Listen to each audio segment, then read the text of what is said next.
right, so we did the 80s, but after thousands of requests for the 60s and 70s, we're going to count down the top cartoon themes of those decades for you. And man, there's some spectacular stories to tell here, like how the legendary kids cartoon that started out as a primetime show with the main animated characters selling cigarettes during the commercials and even smoking them. Cartoon characters smoking the cigarettes.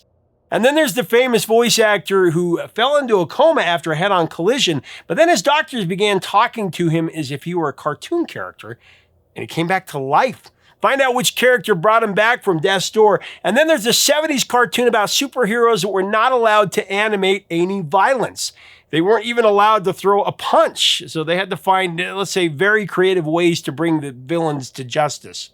And then there's the cartoon theme song that was the biggest hit of the year. Biggest hit song of the year on the Billboard charts. It topped the Beatles and the Stones, but the singer behind it had to keep his identity a secret for decades. Let's count them down. Hey, music junkies, we're going to get into the countdown. First, I want to say, I don't know how long I'm going to be here on YouTube.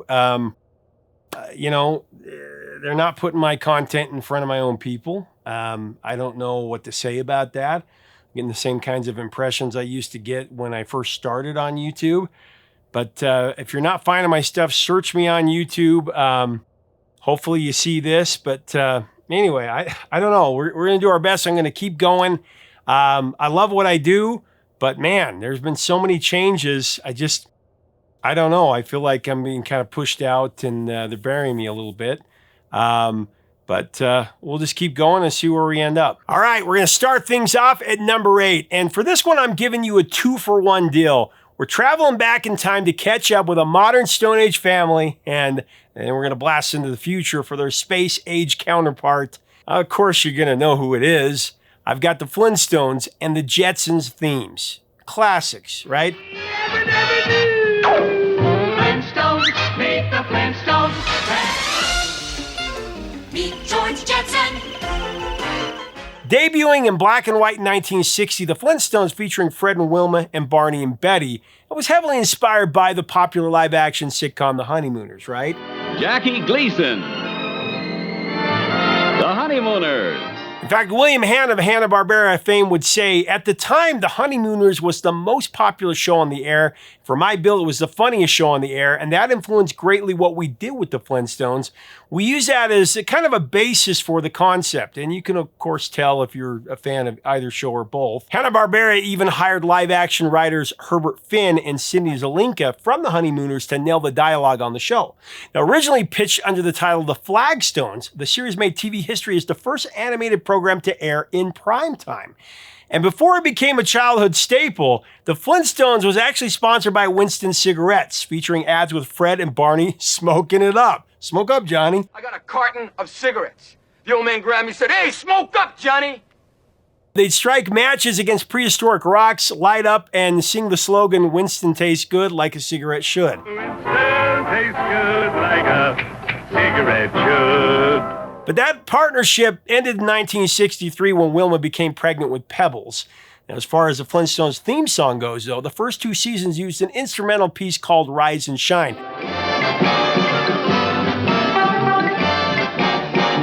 But the show's producers, they knew they needed to step it up, and that wasn't the right kind of music for it. So the iconic theme, Meet the Flintstones, that was composed by Hoyt Curtin for the 3rd season.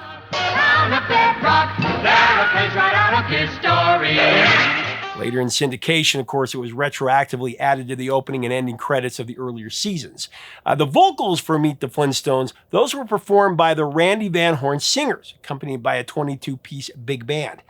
Man, this has got to be one of the most iconic themes ever. When you hear it, you got to sing along. The Flintstones have a yabba dabba do time, a dabba do time. But I also got to mention this crazy story that I came across. You're not going to believe this. So get this. In 1961, voice acting legend Mel Blanc, who voiced Barney Rubble, was tragically involved in a near-fatal head-on car collision.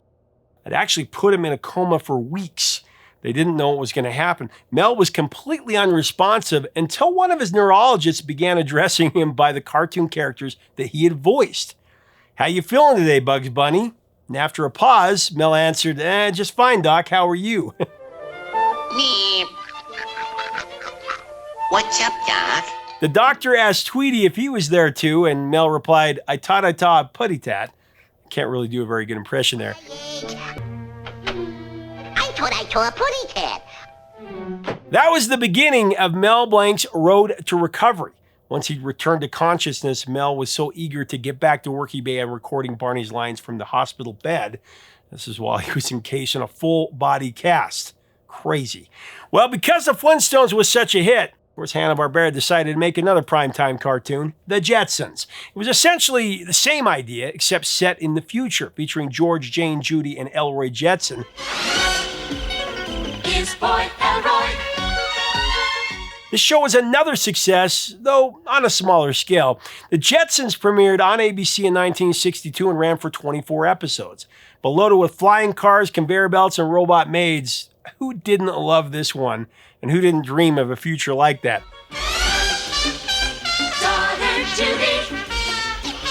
Once again, the theme was composed by Hoyt Curtin, and he was so good that Hanna-Barbera would call him up, read him some lyrics, and several minutes later, Curtin would call back with a newly written song. The Flintstones and the Jetsons, they were both composed the very same way. The Jetsons theme was recorded in 1962 with a big band ensemble and became a space-age hit. Jane, his wife.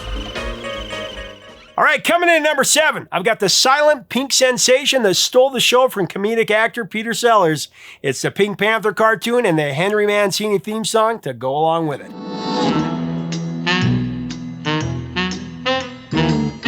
The Pink Panther's leap from movie title sequences to cartoon superstar is one of animation's best happy accidents. Actually, in 1963, director Blake Edwards needed an animated opening for his live-action comedy, The Pink Panther. So he tapped Warner Brothers' brand new animation studio, DePatie Freeling, to handle the job. And no one could have predicted what would happen next. Now, when the film premiered, legend has it the audience actually stood up and cheered for the cartoon Panther instead of the live actors.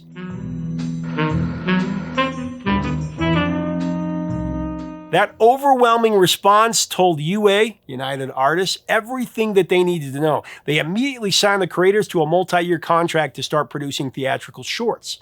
The first standalone short, The Pink Think, that hit theaters in 1964. It introduced the Panther's signature silent rivalry with the Little Man Painter, set to an unforgettable sax groove. We all remember it.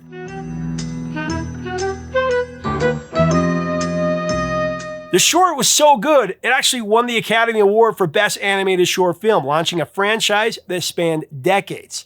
Behind it all was an incredibly creative trio. Legendary animator Fritz Freeling, producer David DePatie, and Hollywood film composer Henry Mancini.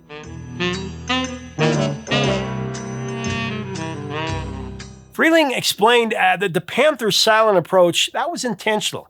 He's a pantomimist, just like Charlie Chaplin. Most cartoons today are verbal. Characters talk more than they move, but the Panther did nothing but move. He's mysterious. That's what he said. Henry Mancini's music dictated a lot of that. Very mysterioso. No doubt Mancini was key to it all, though. He crafted something catchy, but also practical for the animators. Henry told them that he would give them a tempo they could animate to, so then, anytime there were striking motions, someone getting hit, he just scored. That collaboration between animation design and music created something truly magical. The Pink Panther became a global icon, all because an audience couldn't stop cheering for a cartoon cat.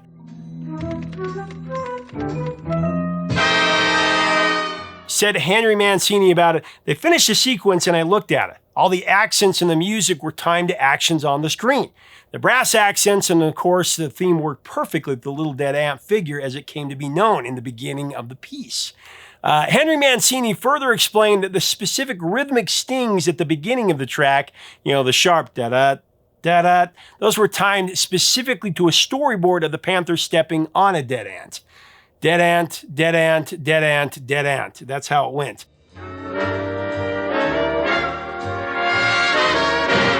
The original title sequence in the film shorts that followed ultimately led to a Saturday morning institution. The Pink Panther show launched in 1969, the new Pink Panther in 1971, Pink Panther and Friends in 1974, and after that, more just kept coming.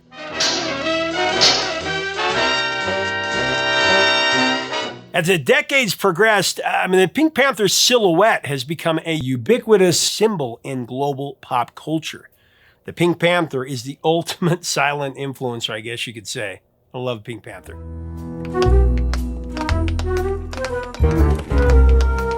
All right, coming in at number 6, I got a strange one for you.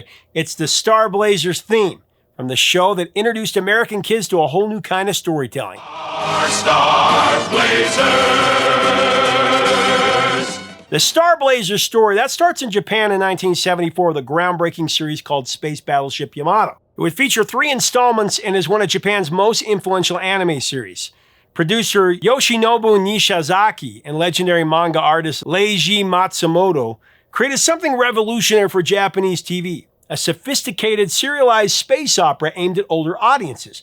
It featured complex plots, real stakes, and actual consequences. Space Battleship Yamato ran in Japan from 1974 to 1979 and was also localized for American viewers in 1979. And I gotta tell you, this is more than just another sci-fi show. Unlike most cartoons of the era that featured simple monster of the week formats, Star Blazers introduced Western kids to a continuous narrative with a literal ticking clock. Searching for a distant star, heading off to Iskandar. The repurposed Battleship Yamato, or Argo here in the States, had to race across the galaxy to the planet Iskandar to save Earth from radioactive extinction. If they failed, everyone died. Pretty heavy stakes for Saturday morning TV, but that's what made it so captivating. That said, the editing process for US audiences involved more than just translating dialogue. The show had to be seriously sanitized to meet US television standards for children. Edits included removing depictions of characters' deaths, toning down the effects of radiation on Earth's population, and turning the crew's sake into spring water. Still, the localization team kept the ticking time bomb countdown and the complex character arcs. And a lot of people say that the series 24 took that inspiration. What you getting yourself into here? Unforgettable. You've got 5 seconds. Dave. That was enough to distinguish Star Blazer from pretty much every other cartoon at the time, but the American adaptation team also needed a new theme song to match that rebranding. Ginny Reddington of Sunwagon Productions was called on to write the English lyrics. You know, the ones that start with, "We're off to outer space." We're off to outer space. Ginny was best known as a writer-composer for jingles for advertising campaigns like Coca-Cola's Coke Is It and McDonald's You're the One. You're the one. And she absolutely killed it with Star Blazers. Her commercial background's probably why the song is so notoriously sticky. It was literally engineered by one of the era's top advertising minds to be an unforgettable earworm. Ginny's goal was to keep the infinitely singable nature of the original Japanese theme while refitting the lyrics to the new Star Blazers identity, and it worked like a charm. Reportedly, in the early 80s, the Star Blazers theme received so much radio play, so much airplay, and sold so many records, it actually outperformed the TV show's ratings. While the series was struggling in some markets due to its early morning time slots, the theme song became a pop culture standalone hit, leading to a strange historical irony where the music was actually more popular than the actual show that it was promoting. Our Star Blazer. All right, before we get in number 5, I want to invite you to grab your Vintage Years Collection shirt. We got 1984, we got 1987, we got 1991. We got some other great years, 1971 as well. Get them right here or right here. All right, coming in at number 5, I got a great one. It's the High Octane World of Speed Racer and his theme song, Go Speed Racer Go. Here comes Speed Racer. Now, the story begins in the early 1960s with Tatsuo Yoshida, a self-taught manga artist and founder of Tatsunoko Production. Yoshida wanted to create something that merged American automotive culture with Japanese storytelling, and he drew heavy inspiration from Western films, specifically the gadget-filled world of James Bond, as well as Elvis Presley's racing movies like Viva Las Vegas. World through Funtown, USA. This is why Speed wears a neckerchief and has a pompadour. He was essentially an animated Japanese-style Elvis who fought international crime. He's gaining on you, so you better look alive. In 1966, Yoshida launched his manga title Mach Go Go Go Go. The name was brilliantly layered Go and the number 5 in Japanese. The main character's name is Go Mifune, and it doubles as the English command Go. I think it's pretty genius myself. Now, from the start, Yoshida and Tatsunoko Production designed the series with a worldwide audience in mind. According to production records and memoirs, the studio's philosophy was clear: dreams for families of the world. He would say, "We took measures to ensure the series could be understood by audiences in any region, such as not featuring characters wearing Japanese school uniforms, make it feel universal." And so that's what they did. Go Speed Racer, go Speed Racer, go! Now, when it came time to bring the show to English-speaking audiences, the voice of Speed, Peter Fernandez, took on the massive task of dubbing and adaptation. He streamlined the complex Japanese plots for global viewers while keeping the show's signature high-stakes energy intact. One of Speed Racer's most famous characteristics is this rapid-fire dialogue, of course. The fans always assumed it was a stylistic choice, but it turns out it was actually a desperate solution to a technical problem. He had to be lying. Dragons aren't real, not today. Fernandez explained, "The first and most important thing always must be the script. It's got to be a good lip-sync script. I had to write the lines to fit the mouth movements. The Japanese characters would say a lot in a short amount of time, or their mouths would keep moving after the English translation was finished. So I had to add words like haha or look out just to keep the sync." It's too dangerous. Dangerous? A dragon lives within that mountain. Fernandez also rewrote the English theme song lyrics while keeping the original Japanese melody. But and he made some crucial changes. In the original Japanese version, the song, it was more about the car, the Mach 5. But for the American version, Peter wanted it to be all about Speed, who is actually almost named Chuck Swift. Yeah, we definitely dodged a bullet there. Peter wanted to emphasize that Speed was a demon on wheels and that he's always chasing after someone. But he also realized that to make the song work in America, he had to strip away the Japanese puns to rev up the vibe to hide the show's foreign origins from 60s American parents, many of whom were weary of so-called Japanimation. So he essentially re-engineered the song to sound like a spy thriller to trick the audiences into focusing on the show's danger instead of its foreign origins. And it worked like a charm. Go Speed Racer Go became a legendary theme to a legendary show. Go Speed Racer, go! Meanwhile, at the Hall of Justice, coming in at number 4, I've got the Super Friends theme. Everybody loved the Super Friends.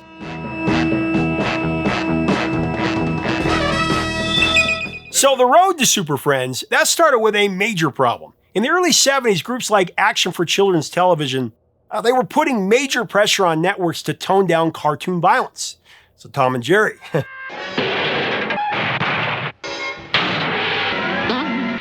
This federal oversight completely changed how superhero shows could be made. In fact, co-creator Joseph Barbera felt the impact directly, and he would say, in the beginning, we couldn't even have them throw a punch. We had to find ways for the Super Friends to use their powers to save people or solve riddles rather than just beating up the bad guys. It changed the whole rhythm of the show, how we told the stories. So Hanna-Barbera, they had to get creative. They took DC Comics' Justice League of America and they gave it a friendlier makeover. Out went the combat-heavy action, and in came social problem-solving and environmental themes. Wow. Even the name changed from the Justice League to the gentler Super Friends. That's where that came from. Right in justice, to right that which is wrong, and to serve all mankind. The production team, led by creative director Iwao Takamoto and character designer Alex Toth, they looked to their own playbook for inspiration. They actually borrowed a page from the Teen Detectives formula that made Scooby-Doo such a hit, adding ordinary sidekicks like Wendy and Marvin and Wonder Dog to the mix. And the idea was to give kids characters that they could relate to alongside these invincible heroes. And those 3 junior Super Friends, Wendy, Marvin. Now, Super Friends premiered on ABC on September 8th, 1973. But despite its future legendary status, the show actually bombed out of the gate. ABC actually canceled it after just 16 episodes in 1974. But the show would make a comeback thanks to live-action superhero shows like Wonder Woman and the $6 Million Man in the mid-70s.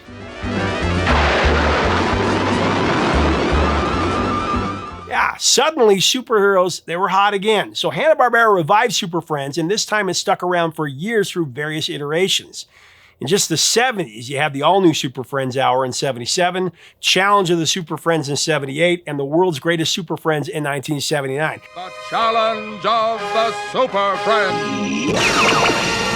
Of course, a big part of the show's lasting appeal was this unforgettable theme song with this introductory voiceover. Composer Hoyt Curtin, he understood exactly what he needed to deliver. He didn't see the theme as just music, though. He saw it as a tool designed to grab a child's attention the second it started playing.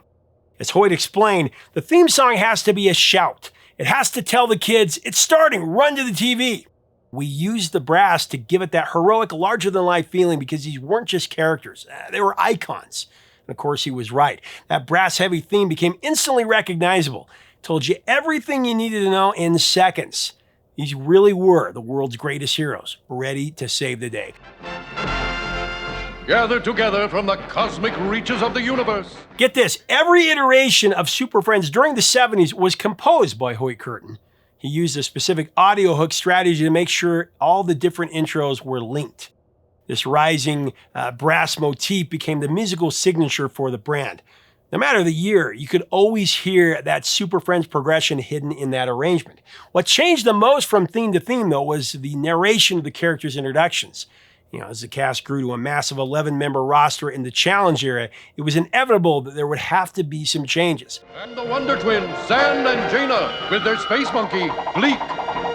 Ultimately, Super Friends and its varying intros transformed how DC's heroes reach young audiences, and the show became a cultural touchstone for an entire generation. For a lot of us, it was the first time that we saw these superheroes. Which was your favorite version of the show? Let me know in the comments. Truth, justice, and peace for all mankind. All right, so coming up on our next one, it's not technically a cartoon series in the same way as the rest of the shows on this countdown, but I could not pass this next one up, and I don't think anybody will have a problem with it. In at number 3, I got Schoolhouse Rock. Schoolhouse Rocky, the chip off the block of your favorite schoolhouse rock. The series of short educational songs was born from a common parental struggle. Kids were failing at mastering basic multiplication, but they had no problem memorizing rock lyrics. So in the early 70s, ad exec David McCall noticed his son's academic challenges, and he teamed up with creative director George Newell and jazz musician Bob Duro to bridge that gap. Your mind must flower. It's great to learn, 'cause knowledge is power. They realized that the stickiness of rock and pop music, that could be used for education. The Schoolhouse Rock series, that debuted on ABC in 1973 and featured catchy hooks and clever animations. Everybody remembers this one. It transformed dry subjects like grammar and science and history into 3-minute bursts of entertainment. The songs themselves leaned into a variety of genres, spanning jazz, folk, and rock. By marrying the counterculture of the 70s music scene with educational goals, the show pioneered the so-called edutainment genre. Schoolhouse Rock was a major hit, and it proved that learning didn't have to be a chore. All you needed was a catchy song that you couldn't get out of your head, and there were definitely plenty of those with Schoolhouse Rock. Iconic tracks like I'm Just a Bill, Conjunction Junction, and the preamble. Those provided a shared vocabulary for Gen Xers, and for most kids of the era, it served as their introduction to how the U.S. government worked. I'm just a bill, yes, I'm only a bill. Conjunction, junction, what's your function? And establish this Constitution. The first video of the series, that was 3 is a Magic Number. That premiered in 1971 during the debut episode of Curiosity Shop. You get 3 as a magic number. Schoolhouse Rock itself didn't appear until January of 73 with Multiplication Rock. That one ran an additional 10 episodes after 3 is the Magic Number. Grammar Rock kicked off the following fall with another 9 episodes, including the famous Conjunction Junction. Hooking up words and phrases and clauses. America Rock, that launched in 1975, and its run included I'm Just a Bill. And I'm sitting here on Capitol Hill. Well, it's a long... And the last 70s series, Science Rock, ran from 1978 to 1979. Does anyone remember A Victim of Gravity? I'm a victim of gravity. Schoolhouse Rock continued into the early 80s with Computer Rock, and it returned in the 90s with Money Rock. According to co-creator George Newell, writing a Schoolhouse Rock song wasn't a speedy process at all. It could take a month or more. The lyrics for each song had to be vetted by an educational consultant and get approval from ABC, and that could take weeks all by itself. And the actual animation process, that also, of course, took a long time, as each animation cell had to be hand-painted. I'm gonna get you there if you're very careful. And all this actually worked. Test scores went through the roof. Grades went up. Kids remembered these songs. It was so effective, it changed everything. It changed how many teachers taught lessons at school. But seriously, I mean, think about it. So many decades later, how many of you still remember the lyrics to all of these songs? In fact, in 1996, Atlantic Records released a tribute album called Schoolhouse Rock Rocks with 15 favorites from the 70s. I mean, you have Blind Melon covering 3 is the Magic Number, Better Than Ezra did Conjunction Junction, and the Lemonheads did My Hero Zero. No doubt, most of the Gen X musicians tapped for the album grew up on Schoolhouse Rock.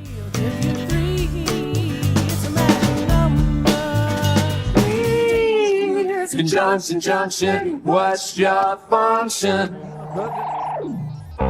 My hero zero.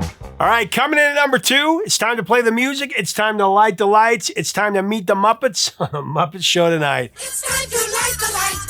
It's time to meet the Muppets on the Muppet Show tonight. Yeah, I know, I'm bending the rules again here, but I had to get the Muppet Show theme in here. Obviously, it's not a cartoon, and yeah, it was originally supposed to be for adults, but come on, what kid didn't love the Muppets? I got a Muppet made of myself. It's one of my favorite things.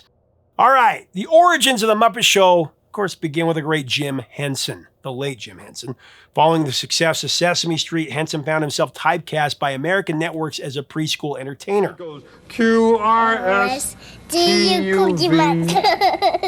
But Jim, he wanted to break that mold, so he produced 2 pilot specials, The Muppets Valentine's Show in 1974 and The Muppet Show Sex and Violence in 1975.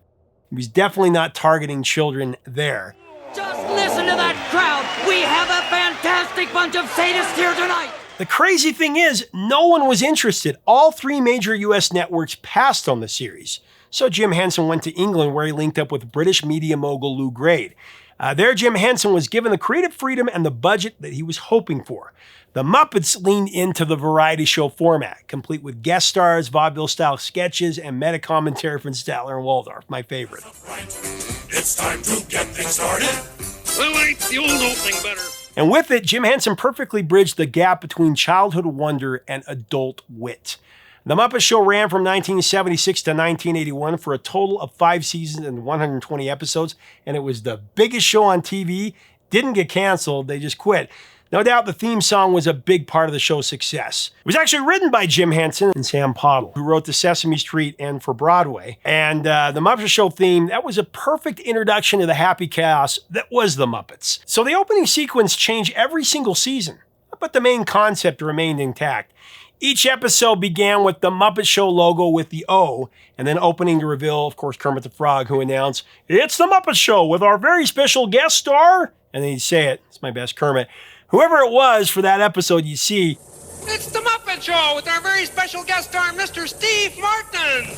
And then you get the chorus girls and guys, you get Fozzie Bear trying to tell a joke, and then the entire cast gathered on the stage to sing the final crescendo before Gonzo hit the O in the Muppet Show logo like a gong.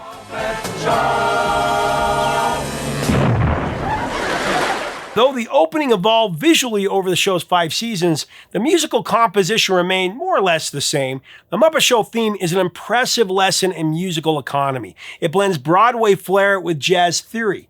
The song uses classic show tune tricks to instantly grab listeners. Its melodic design is perfectly compact, featuring enough musical leaps to keep it interesting while being simple enough for audiences to hum back after only one listen. Started on the most sensational, inspirational, celebrational, Muppetational. As the years have passed, the Muppet Show theme has become universal shorthand for controlled chaos, right? I mean, that was what the Muppet Show was.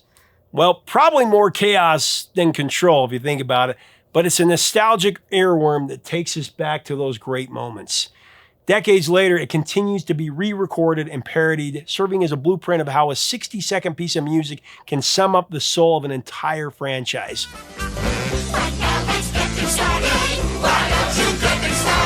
And now we don't even have 5 seconds. Now we don't even have theme music.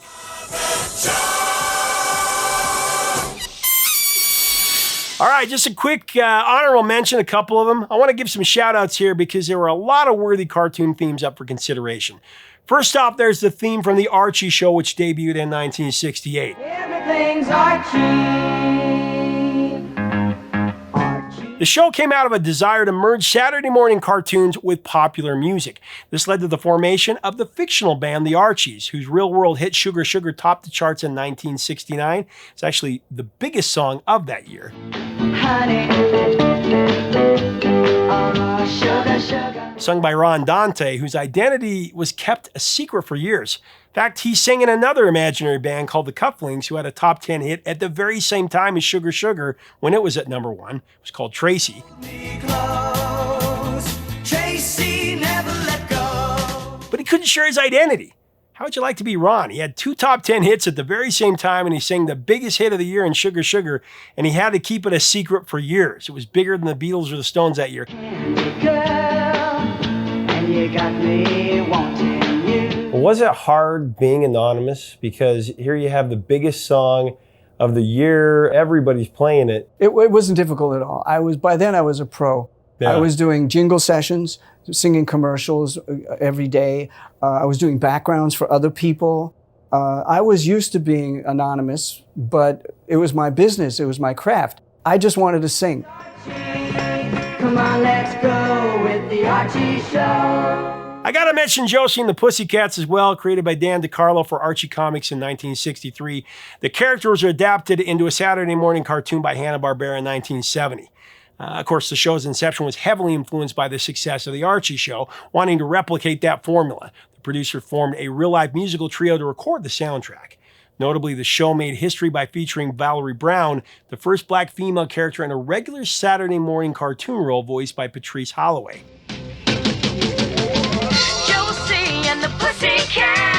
And finally, even though it originated way back in the 1930s, I have to point out just how pervasive Looney Tunes and its theme still was in the 60s and the 70s. The theme, titled The Merry-Go-Round Broke Down, that was composed in 1937 by Cliff Friend and Dave Franklin, originally as a popular Tin Pan Alley song before Warner Brothers adopted it for their animation.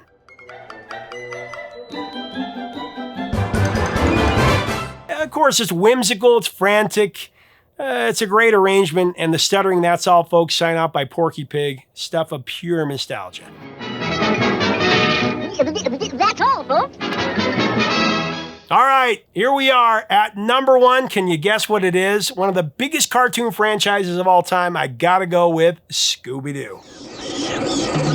Scooby-Dooby-Doo, where are you? It all started with the original Scooby-Doo, Where Are You?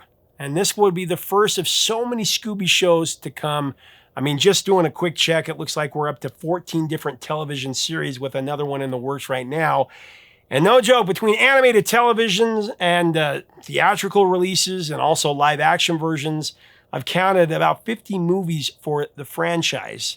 And then you throw in video games and other media as well. And yeah, you know, Scooby's a multi-generational juggernaut. But it all goes back to that original show, which only happened because parents in the 60s were up in arms over the state of Saturday morning cartoons. And there were very vocal protests about cartoons becoming too violent for children. And CBS executive Fred Silverman was feeling the heat. So he tasked Joe Ruby and Ken Spears with creating a show that balanced mystery with nonviolent comedy. Where are you? We need some help from you now. The project underwent several transformations. It actually began as a spooky concept about a rock band in a haunted house, originally titled Who's Scared, with a stutter there. But that was rejected for being just a little too frightening. It wasn't until Silverman heard Frank Sinatra ad-lib the phrase "dooby dooby doo," and this was while on a flight, that he finally figured out what direction the show should go in. He basically envisioned a dog singing Sinatra, and that dog was Scooby-Doo. Please state your name. Scooby-Doo! I didn't get that. Please repeat.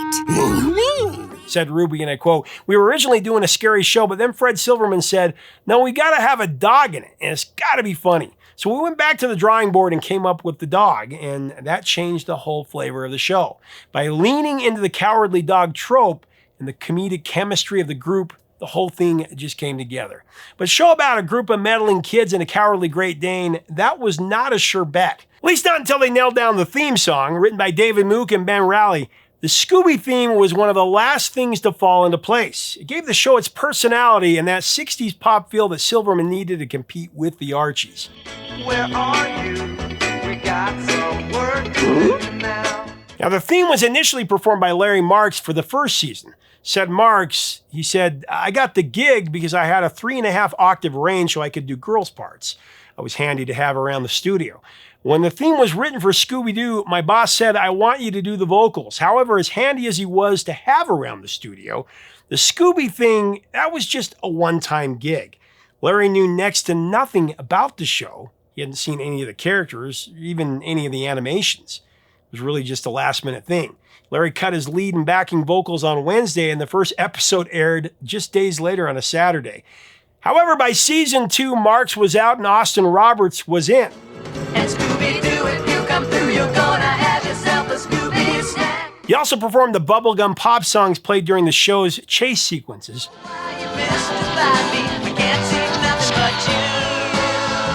So while many 60s cartoons have faded into obscurity and been forgotten, Scooby-Doo has remained relevant by constantly reinventing itself. Hello, thank you. Scooby-Doo. The franchise mastered the art of the reboot long before it was a Hollywood standard, ensuring that core elements like the Mystery Machine and, of course, the unmasking of the villain always remained intact. I would have got away with it if it wasn't for those darn kids. You could pick up the land cheap, and I'd have done it too, if you kids hadn't come along. Scooby's nostalgic longevity paired with a massive merchandising empire has made the Mystery Inc. gang as permanent fixtures of pop culture. And the original theme to Scooby-Doo, Where Are You? That got the whole thing rolling, and that's why it's my #1 pick. Scooby-Doo, I know we'll catch that villain. All right, leave us a comment, or many comments, about these Saturday morning mainstays. What are your favorite themes from the 60s and 70s? Should we tackle the 90s? Should we do anything else? The 50s? I don't know if we remember any of the cartoons from the 50s, but was Woody Woodpecker in the 50s? I got to go back and do my research, but I'll tell you what, the 90s had some good ones. Let me know below. Let's have a great discussion. If you like our content, we invite you to subscribe. We'd love to have you as part of our community. Until next time, records and the truth, my friends.